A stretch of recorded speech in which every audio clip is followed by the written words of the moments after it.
Hello and welcome to this demonstration of the Telavox platform. In this video, we will be giving you a quick view of the desktop app, the mobile app, and the admin portal. First off, the desktop app. Here you have all your colleagues collected under Contacts in the first tab. We use profiles to show if you're available or not, and for how long. Here you can see that Ethan has left for the day and that Alex is available, indicated by the green dot next to his picture. If someone were to be red, it means that they're busy in a call, just like Emma here. You can sync your contacts, calendar, and working hours from your Google or Microsoft account with your Telavox profile. You'll turn unavailable when in a scheduled meeting or outside working hours.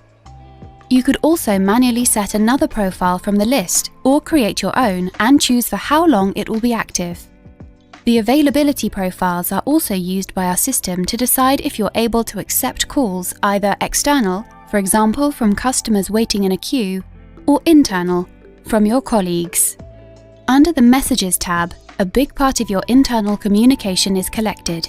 From here you can send and receive chat messages, either as a direct or a group message. There's also a function called Public Rooms that allows us to create niche rooms for internal smooth communication. You could, for example, collect all Marvel enthusiasts in one room. In every chat room there's a video meeting room.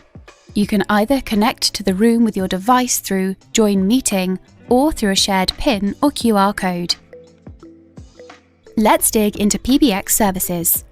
I can set up rules that automatically sign me into a queue when my profile's set to available. So what does that mean? Under queuing systems, you can see that I'm available. A queuing system distributes incoming calls based on a preset logic, named Call Strategy, to a number of members who participate in each queue. If I go to a meeting that sets my profiles as unavailable, I will automatically get signed out. I can manually log myself into this queue as well. Let's see what happens if we get an inbound call as I'm currently logged into this queue. So now somebody is calling. The amount of calls in the queue will be shown here, and I can answer incoming calls from here.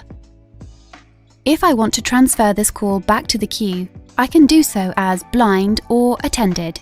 If I transfer it blind, the recipient will see the inbound caller's number. If I transfer it as attended, the recipient will be able to see my number. I could also transfer the call to a specific colleague. So if I transfer the call to Victor, it's the same thing. I can transfer it blind or as attended. During the latter, I will be able to talk to Victor before completing my transfer.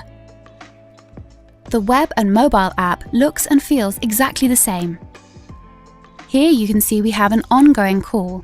It's the same ongoing call as in the desktop. And you can transfer the call to your colleagues blind or as attended from the mobile app as well. I can also transfer it back under the PBX tab, back to the queue. I'm going to transfer blind this time. Now the call got transferred. Here you can mark the call as handled. This is a great function for you and your supervisor, who now can see that the call has been handled. In this view, you get insightful statistics and you can see who answered the call, how long they talked for, and how long the customer had to wait.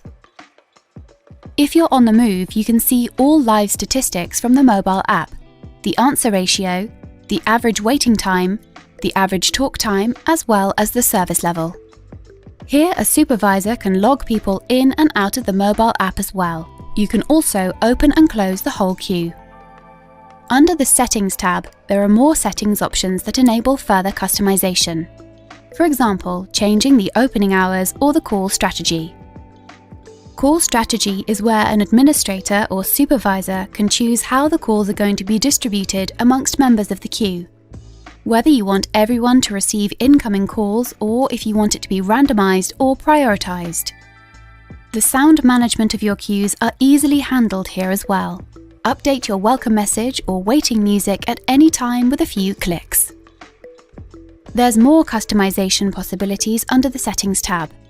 For example, you can choose calling method and ringtone under Telephony and Audio. or which number to show when placing outbound calls under Caller ID.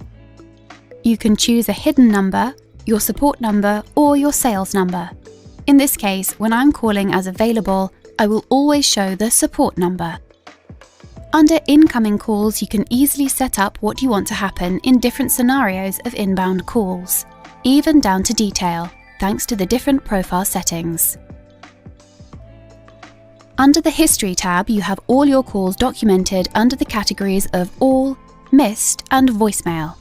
Here you can listen to the recorded voicemails directly in the app, and you can also choose to get the voicemails transcribed and emailed to you by our Telavox bot, which is correct most of the time, and when he's struggling to hear the words, we promise you a good laugh.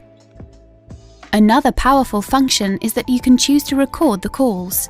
This can be very helpful if you need to document agreements with customers over the phone. Let's move on to the admin portal. You can sign into the Telavox admin portal with your Google or Microsoft account, phone number, or your email of choice. If you sign in with your Google or Microsoft account, it's the same login credentials you use for those services. When you enter the admin portal, you get an overview of how many users you have active right now. You also get a brief overview of how many users have downloaded the app. In this case, 85% have downloaded the app. You've got 3 hunt groups, 2 PBX systems, and 1 voicemail. Out of your 13 users, 6 of them are fixed users and 6 are mobile users. Here we notify you about unused licenses. It's your choice if you want to activate them or if you'd like to cancel them. This function helps you save money. Under the Users tab, you get an overview of all your users. When you add a user, you can create a user from scratch or use a template. Let me show you how fast you can add a new user in Telavox from scratch. We can choose what country and department the user will be a part of. Settings like invoice place will now be automatically set for the new user. Choose a license if you want to use an existing or not. And lastly, you choose a number. Choose also what integrations you'd like to add to your new user. Well, let's say she's going to have the CRM integration. And then I press Create. This is real time. It's that fast and easy. Our new user is ready to get started, sign in, and to use our service. It's also fast and easy to edit or remove users. Let's demonstrate this on Alex.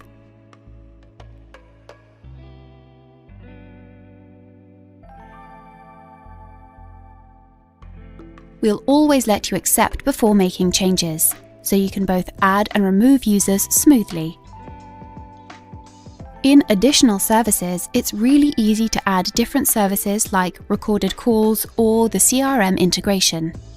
In this case, you can see that this user already has recorded calls and CC Pro. And if I press Save, I've added new features on that member. Thanks to the search function, I can find all my colleagues and even select multiples of them for adjustments. I can filter based on country, departments, or whatever tagging you prefer to use. Under PBX services, you can add new PBX queues. Let's say we have a new customer support group and they want their own number. Press the plus sign and go to Queue Systems. Name your new queue. I'm going to pick a number and create the PBX queue. So this is also live in real time. I'm going to add some numbers. If I press Save Changes, if somebody calls this test group, it's going to call all 3 members. So that's how fast you can create a new queue. If you go to Opening Hours, you can set opening hours pretty fast. It's a drag and drop. Let's say they close at 9 and they open at 8, recurrent every day. There you go. Now you have opening hours for these 2 days. Removing groups is just as quick. Let's show you the IVR Builder or the Call Flow Builder. This is where many struggle answering the questions. How do we want to be organized? Or what do we want the call flow to look like, etc.? This tool is straightforward and easy to use thanks to the graphical view. You can clearly see the call flow from the top, down the tree of this number, what the opening hours are, and so forth. This is how easily you can add multiple button options for your customers when calling this number. From there, I can decide to have another question, to connect to a team, a group, or an individual, or to send it to a voicemail. So this is where you design your entire call flow. And as soon as I hit save, this is live, and I can try it out myself. From here, I can record new sounds or add a sound file to any building blocks in our PBX tree. As you can see, you don't have to be an IT manager to manage a PBX. Under Administration, you can find a smorgasbord of helpful tools. For example, the Invoice tab. Here you can see all the invoice places you have, invoice history, and future invoices. Also, further helpful integrations, such as Power BI. From here, you can easily download reports in different formats and choose to get them emailed to you on a regular basis, just as often as you like. From here, you can access the web app. As you see, you get the same product across all platforms, and when you add integration, it integrates in the entire system. That's it from me. If you liked what you saw, contact us today for a customized demo tailored to your company's needs. Our sales representatives would be happy to assist you.